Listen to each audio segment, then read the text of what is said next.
इसमें का तुम लोगों का 3G का तीसरा सवाल है ना, तो इस वाले में क्या बोला है, कह रहा है कि दो संख्याओं का योग 64 है, यदि उनमें से एक संख्या दूसरे संख्या से 3 गुनी है तो संख्या ज्ञात कीजिए ना। एक संख्या दूसरे संख्या से कितनी गुनी है, 3 गुनी है। तो इसमें एक भी संख्या मान सकते हो और दूसरी भी मान सकते हो, तो चल जाएगा ना। देखो हम क्या मान लेंगे कि इसमें तो बोला है कि एक संख्या दूसरे संख्या से 3 गुनी, तो मतलब एक उसमें बड़ी होगी, एक उसमें बड़ी होगी, तो मान लेना बड़ी संख्या क्या है x और छोटी संख्या क्या है y। माना माना बड़ी संख्या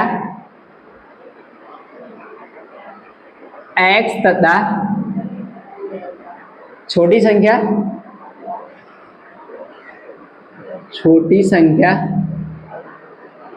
y है।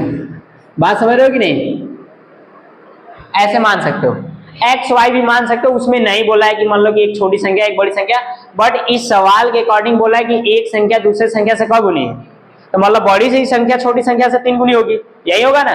तो देखो ध्यान से सुनो, उसमें क्या बोला है कि दोनों का योग कितना दिया है। तो देखो इसमें लिखना प्रश्नानुसार,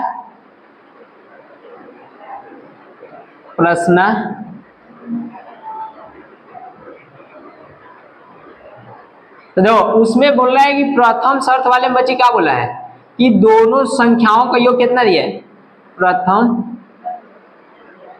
शर्त कह रहा है कि दोनों संख्याओं का योग कितना है 64। एक कौन तुम लोग देते, तो देखो दोनों संख्याओं का योग कितना दिया है 64, तो x और y को जोड़ने के बाद कितना बचिया होता 64। समीकरण नंबर फर्स्ट। कह रहा है कि एक संख्या दूसरे संख्या से कब गुना है 3 गुनी, तो बताओ बड़ा वाला छोटा से 3 गुना होगा या छोटा वाला बड़े से 3 गुना होगा, बड़ा वाला छोटे से 3 गुना होगा। तो देखो ये लिखना है यहाँ बच्ची द्वितीय शर्त, क्या लिखना द्वितीय शर्त। द्वितीय शर्त में बच्ची क्या हो जाएगा, देखो x और y ऐसे लिख लेना। अब तुम बताओ बड़ा x है या y है, कौन माने हो x को, तो मतलब y वाला छोटा है, तो मतलब सिंपल सी बात है कि y में 3 का गुणा कर लेंगे तो क्या कर लेंगे बराबर। ये जानते रहना कि जो छोटा रहेगा उसी में गुना गुनी करते हैं, ये बात ध्यान देना। तो बताओ अगर मैं छोटा का 3 गुना करोगे तो बड़ा के बराबर हो जाएगा कि नहीं।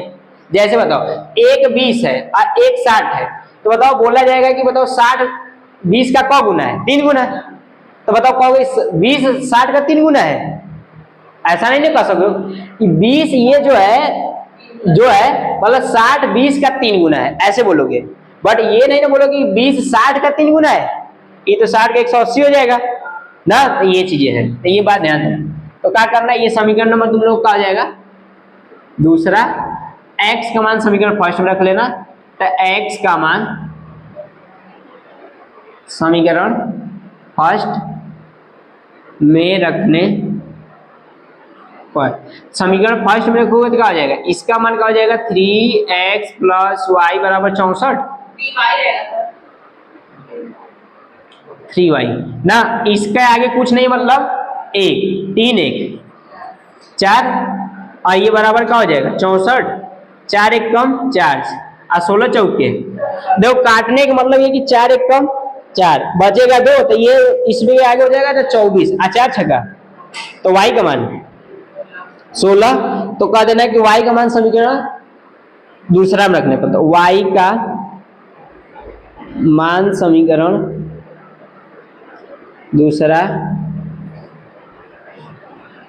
रखने पर, तो y बराबर x बराबर कितना है x, ये हो जाएगा 3 गुणे y का मान इसमें कितना रखोगे 16, 16 यहाँ 48,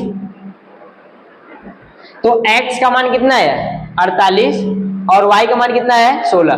अब यहाँ दोनों को रख कर चेक कर लो, देखा 64 आ रहा है, तो देखो 48 और 16 बच्चे जोड़ोगे तो 64 ही आएगा ना। तो क्या बोलोगे कि अतः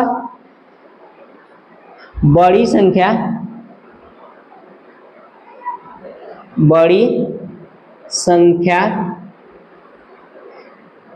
ये हो जाएगा तुम्हारा कितना है 48 और छोटी संख्या कितनी है